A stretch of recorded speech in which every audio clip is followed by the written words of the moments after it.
Bismillahirrahmanirrahim. Assalamu alaikum. It's me Dr. Waqas Ali and today we are going to discuss about the digestive system in human. तो आज के इस lecture में हम anatomy of human digestive system और physiology को देखेंगे। ठीक है, तो हम स्टार्ट करते हैं आज का लेक्चर।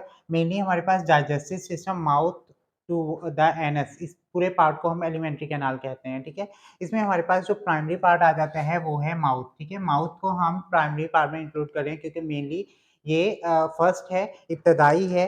ठीक है, तो इसमें हमारे पास 4 मसल्स होते हैं। First one is temporalis, medial pterygoid, second lateral pterygoid और मेसेटर मसल्स। ये 4 मसल्स मेनली जो है वो चीविंग में हेल्प करते हैं, मैस्टिकेशन में हेल्प करते हैं, फूड को अच्छे से मिक्स करने में हेल्प करते हैं।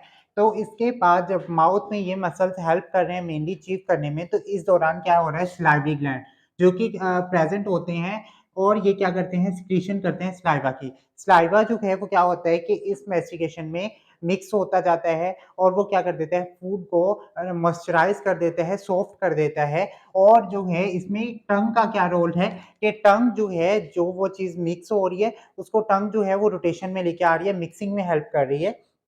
तो इसके बाद वो क्या बना देती है, टंग मिक्स करती है, चीविंग होती है अच्छे से, उसके बाद बोलस बन जाता है और बोलस जो है वो देन एसोफेगस में जाता है। उससे पहले क्या आ जाता है, एपिग्लोटिस। एपिग्लोटिस क्या है, एक पार्ट है जो कि क्या करता है कि ये कवर कर देता है फूड को, कवर कर देता है ट्रेकिया को कि फूड उसमें ना जाए बल्कि वो किस में जाए, एसोफेगस में जाए। ठीक है, तो इसमें हमारे पास जो है मैस्टिकेशन टाइम कितना आ जाता है, मैस्टिकेशन टाइम तकरीबन आ जाता है 600 टू 900 मिली सेकेंड।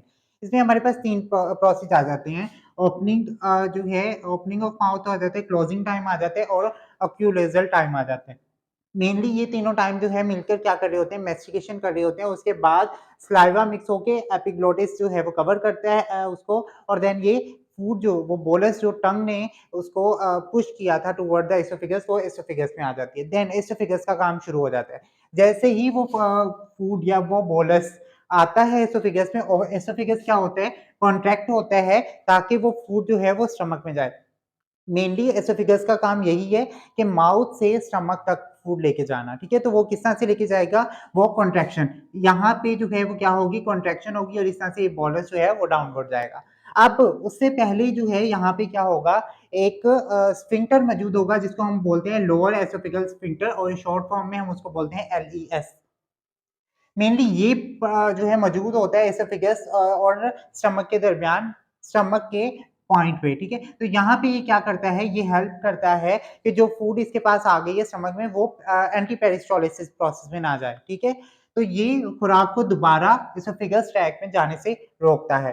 ठीक है, तो स्टमक में क्या होता है, स्टमक में लाइनिंग होती है जो कि इसको क्या बना देती है, एसिडिक बना देती है, और इसमें एंजाइम्स होते हैं। वो एंजाइम्स कौन से हैं, HCl और पेप्सिन। मेनली ये क्या करते हैं, जो फूड यहाँ पे पहुंच चुकी होती है उसके ऊपर ये बम्बार्ड होते हैं एक तरह से, और इसको गलाने सड़ाने का काम शुरू कर देते हैं। ठीक है, इसको मुकम्मल तौर पर गलाने सड़ाने का काम शुरू कर देते हैं और क्या हो जाता है, ये बिल्कुल थिन किस्म का एक पेस्ट बन जाता है। ठीक है, थिन टाइप पेस्ट बन जाता है यहाँ पे, और उसके बाद वो ड्यूडेनियम के थ्रू जो है किसमें चला जाता है, स्मॉल इंटेस्टाइन में।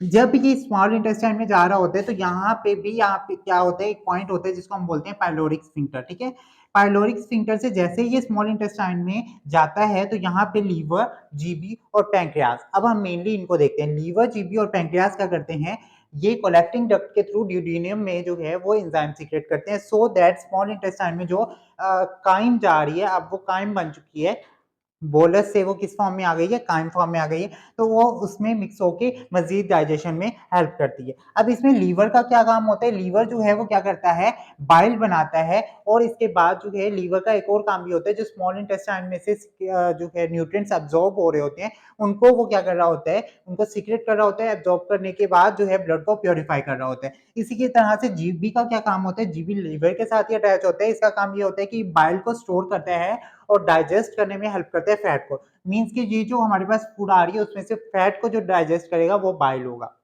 इसी तरह से हम पैंक्रियाज को देख लेते हैं। पैंक्रियाज मेनली क्या करता है, एंजाइम प्रोड्यूस करता है। ठीक है, इसके बाद ये जो है क्या करता है, शुगर, फैट, स्टार्च वगैरह को जो है ब्रेक डाउन करने में हेल्प करता है। ठीक है, इसके बाद जो है पाइलोरिक स्फिंक्टर के थ्रू जो स्मॉल इंटेस्टाइन में आ जाती है, तो स्मॉल इंटेस्टाइन में हमारे पास 3 पार्ट होते हैं। स्मॉल इंटेस्टाइन में 3 पार्ट कौन कौन से हैं, ड्यूडेनियम, जिजीनियम एंड इलियम। ये पार्ट हमारे पास ड्यूडेनियम का आ जाता है, ये ड्यूडेनियम आ जाता है और ये थर्ड जो लोअर पार्ट है इसको हम इलियम में इंक्लूड कर लेते हैं, ठीक है। ड्यूडेनियम में कलेक्टिंग डक्ट के जरिए सारे एंजाइम जो है वो सीक्रेट होते हैं और जो है स्मॉल इंटेस्टाइन क्या काम करती है, एब्जॉर्ब करती है न्यूट्रिएंट्स को, कार्बोहाइड्रेट्स को और फैट्स को। अब जो स्मॉल इंटेस्टाइन में न्यूट्रिएंट्स और फैट्स वगैरह जो है वो एब्जॉर्ब हुए हैं, उनको कौन ब्रेक डाउन करेगा, उनको कौन डाइजेस्ट करेगा, उनको लीवर, जीबी और पैंक्रियाज हेल्प करते हैं, क्योंकि मेनली क्या हमने देखा पैंक्रियाज का काम है कि ब्रेक डाउन करते हैं शुगर, फैट्स और स्टार्च को। तो पैंक्रियाज का जो एंजाइम सिक्रीशन हुआ उसने इन चीजों को एब्जॉर्ब किया। और इसी तरह से लीवर का क्या काम है, लीवर जो है वो क्या करता है, प्योरीफाई कर देता है ब्लड को जिसने अभी अभी न्यूट्रिएंट्स एब्जॉर्ब किए होते हैं।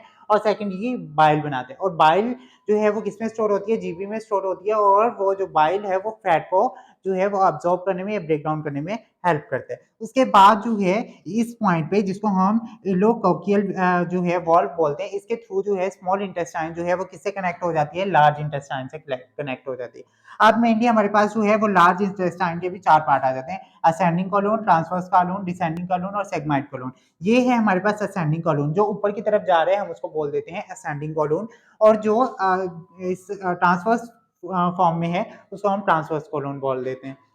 ये जो नीचे की तरफ जा रहा है इसको हम डिसेंडिंग कोलून बोल देते हैं। और ये वाला पार्ट, इतना छोटा सा पार्ट को हम सेगमाइड कोलून बोलते हैं। उसके बाद रेक्टम और एनएस का पार्ट आ जाता है, ठीक है। अब इसमें हमारे पास असेंडिंग, डिसेंडिंग और ट्रांसवर्स कोलून क्या करते हैं, मेनली वो एब्जॉर्ब करने में हेल्प करते हैं वाटर और साल्ट्स को, ठीक है। यहाँ पे असेंडिंग कोलून में क्या हो जाता है, वाटर और साल्ट्स को एब्जॉर्ब करके उसको थोड़ा सा हार्ड बनाया जाता है। और ट्रांसवर्स कोलून में जो रिमेन रह गया एक्सेस वाटर उसको एब्जॉर्ब कर दिया जाता है और उसको मूव कर दिया जाता है toward the descending Kowloon. Descending Kowloon में जो है वो क्या होता है, फीसिस जो है वो टोटली फॉर्म हो चुकी होती है, फिर भी रिमेन अगर कुछ रह जाते हैं तो वो उसको एब्जॉर्ब करके रेक्टम की तरफ भेज देते हैं। अब रेक्टम क्या है, रेक्टम में जो है वो टेम्परेरीली जो है फीसिस कुछ टाइम के लिए स्टोर होते हैं। यहाँ पे भी जब वो स्टोर होते हैं तो वहाँ पे अगर कोई एक्सेस वाटर हो गया तो उसको भी एब्जॉर्ब कर लिया जाता है। और जब ये फुल हो जाता है तो एनएस के थ्रू क्या कर दिया जाता है, एलिमिनेट कर दिया जाता है। तो ये है मेनली हमारे पास जो है ह्यूमन डाइजेस्टिव सिस्टम, जो कि माउथ से एनएस तक है, जिसको हमने एलिमेंट्री कैनाल का नाम दिया। इसमें हर एक पार्ट जो है वो अपना अपना एक फंक्शन परफॉर्म कर रहे हैं और फुल ऑन वो क्या बना रहे हैं, एक पूरा पैसेज बना रहे हैं हमारा डाइजेस्टिव सिस्टम का।